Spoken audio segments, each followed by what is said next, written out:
ডোমজুরের 16 রোডের পাশে বাইকের শোরুম থেকে 2.5 লক্ষ টাকা চুরি। সিসিটিভি ক্যামেরা বন্দি অপারেশন।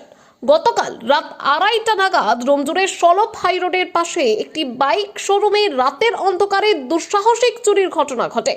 দুজন চোর প্রথমে শোরুমের বাইরের তালা ভেঙে অফিসের ভেতর ঢোকে। তারপর তারা ড্রয়ার ভেঙে নগদ প্রায় 2.5 লক্ষ টাকা নিয়ে চম্পট দেয়। ক্ষতিগ্রস্ত প্রায় একাধিক বাইক আজ সকালে শোরুমের কর্মচারীর নজরে এলে সঙ্গে সঙ্গে সে মালিককে জানায়। পরে বাঁকড়া পুলিশ ফাঁড়িতে লিখিত অভিযোগ দায়ের করা হয়। ঘটনার তদন্তে বাঁকড়া ফাঁড়ির পুলিশ সিসিটিভি ফুটেজ পরীক্ষা করে চোরেদের শনাক্ত করার চেষ্টা চালাচ্ছে। এ বিষয়ে দেখুন বিস্তারিত। চুরি হয়েছে আপনার মোটামুটি 2টো থেকে 2:25-এর মধ্যে। সিসিটিভিতে টাইম আছে, ঠিক আছে। ওই সময়তে চুরি হয়েছে। আমি সকালে খবর পাই 8টার সময়। প্রথম আমার ম্যানেজার আমাকে খবর দেয় যে এই বিল্ডিং থেকে লোক বলেছিল যে এরকম ওই দরজাটা পেছনের খোলা, সাধারণত ওই দরজাটা ইউজ হয় না আমাদের।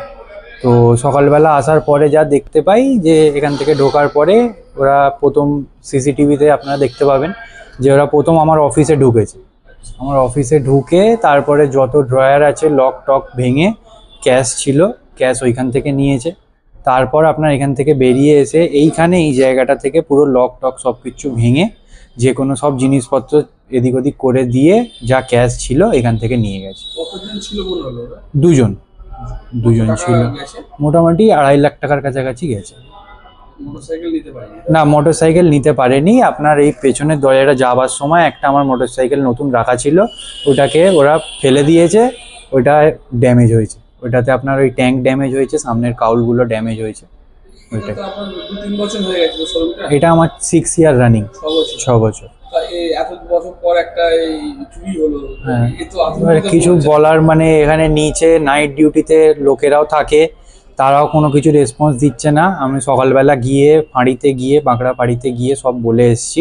ওনাদের লোকেরা এসছে, সিসিটিভি ফুটেজ ওনারা নিয়ে গেছে পেন ড্রাইভ করে। হ্যাঁ, ওনারা এসছে, দিয়ে ওনারা বাকি এগুলো যেগুলো পেছন থেকে বা যে কটা সিসিটিভি আছে সব চেক করে নিয়ে যাচ্ছে। এরকম তো প্রথম ঘটলো? হ্যাঁ, এটা প্রথম। জায়গাটা কিরকম?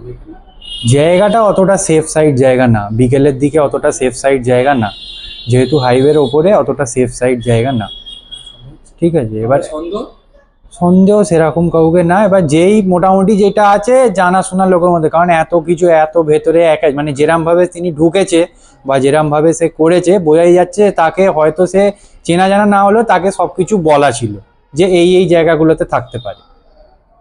এই হলো ব্যাপার। আপনার সন্দেহ হচ্ছে চেনাশোনা লোকই চুরি করেছে? যে করেছে সে জানে সবকিছু। ঠিক আছে, আপনার নাম? আমার নাম শিহাব রেজাউল মন্ডল, আমি ড্রিম হুইলসের ওনার।